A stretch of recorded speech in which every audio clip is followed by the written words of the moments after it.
স্নেহের সাগরে।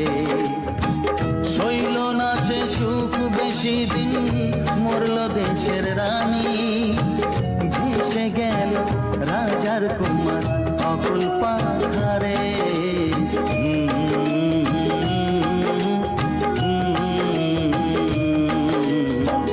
রাজপ্রাসাদে রাজার কুমার ছিল আদরে, দিন কাটাতো রাজা রানী স্নেহের সাগরে।